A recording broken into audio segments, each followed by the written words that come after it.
In other news from around the world, a widespread global outage has forced various businesses, including banks, airlines, telecom providers, broadcast networks, and supermarkets, to cease online operations. Reports indicate that major U.S. airlines such as Delta, United, and American Airlines experienced a system-wide ground stop on Friday morning due to a technical communication issue. In the UK, Govia Thameslink Railway's four brands Southern, Thameslink, Gatwick Express, and Great Northern reported widespread IT failures impacting their services. Australia's Telstra Group, a telecommunications company, has also faced disruptions. Sky News reportedly went off-air briefly in the UK due to the outages, leaving viewers without access to its broadcast.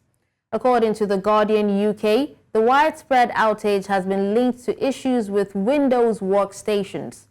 Microsoft 365 users experienced difficulties accessing cloud-based apps on Friday, according to The Guardian UK. To discuss this, I'm joined by an IT system administrator, Emmanuel Erondu.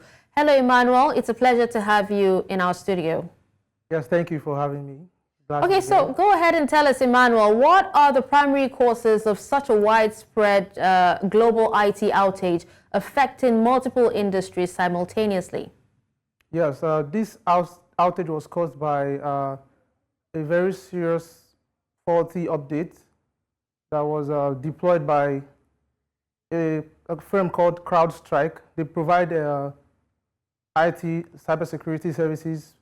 They provide end-to-end securities for businesses and organizations. They sort of like act as a middleman between organizations and their employee systems, providing VPNs, antivirus protection, and so other services to these companies.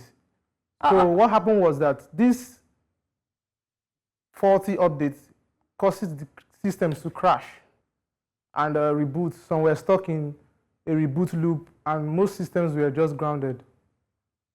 Okay. Now, Emmanuel, how do you think businesses can prepare for and also mitigate the impact of global IT outages on their operations? Well,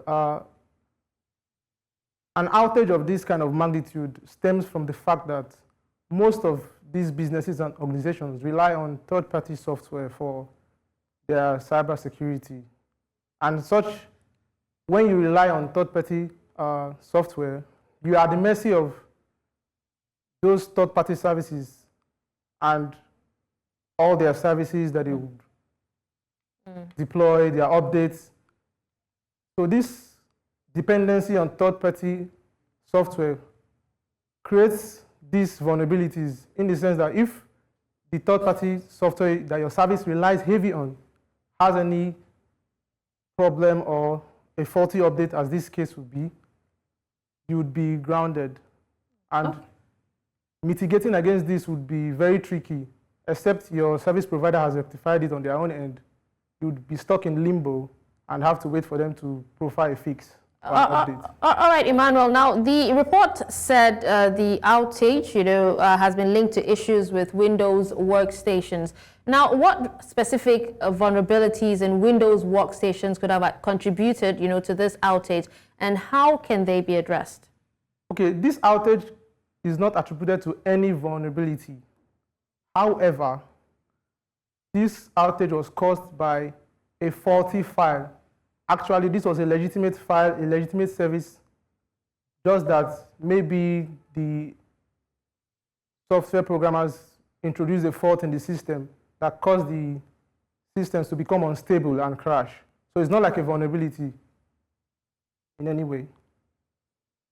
All right. Now, how can airlines, transportation, as well as broadcast media companies improve their IT infrastructure to prevent similar disruptions in the future? Okay, as always, ensure you have a backup plan or a parallel service, most probably running on an alternative operating system.